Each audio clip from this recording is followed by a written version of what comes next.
Hey guys, welcome. Today we are going to be building a tiny little Sicilian mansion. Now, you might be wondering, why the heck is there a weird sussy thing behind me? Don't worry about it.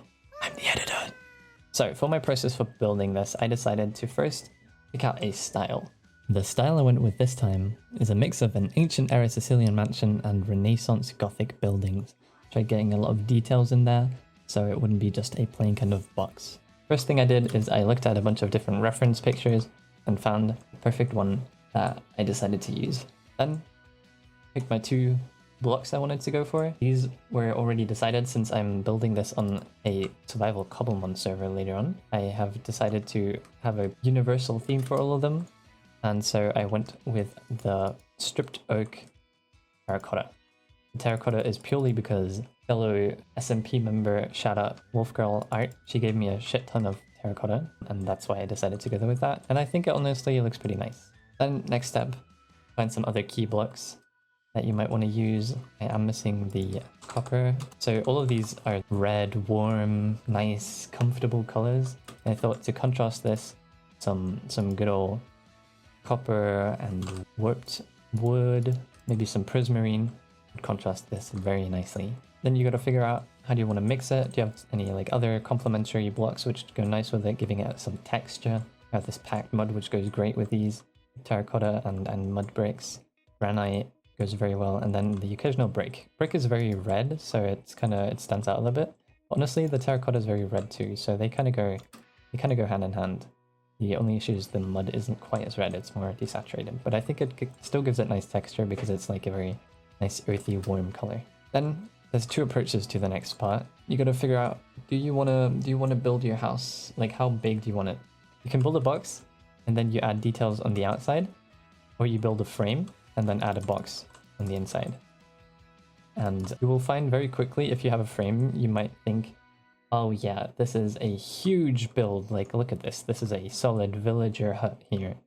And then when you fill in the hole, you realize, oh shit, it's a 1x1 block. Like, it gets very, very, very tiny. So I recommend, if you're doing the frame strat, definitely give yourself enough space. Or just make the box first and then put the frames around it. You want the frame outside because it gives more dimension. So you have this little bit of depth. You have one block of depth here. And then you put all of your stuff together.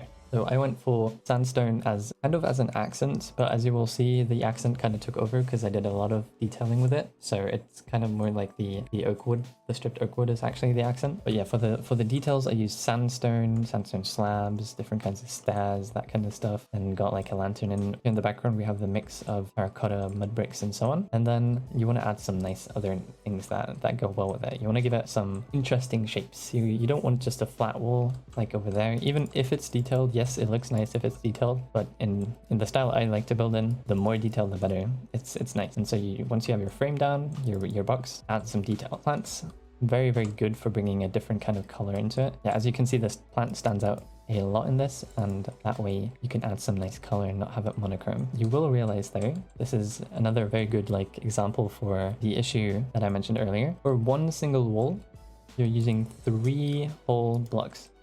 1, 2, 3. Like, this is 3 blocks thick.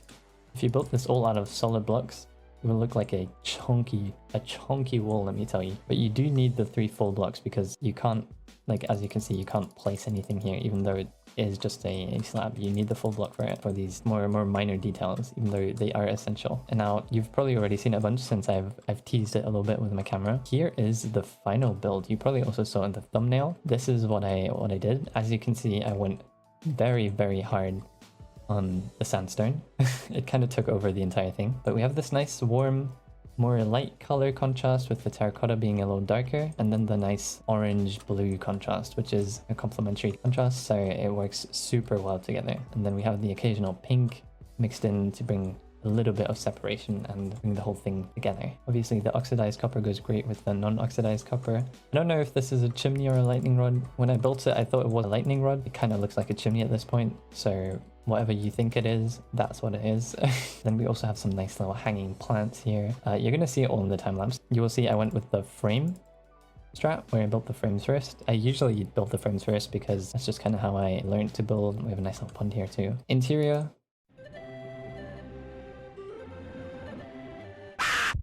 Yeah, yep.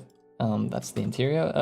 We don't talk about the interior. The interior is not real if you don't think about it. Yeah, without further ado, thank you for listening to me ramble. And here is the time lapse. Please subscribe, like the video, and I'll see you guys next time.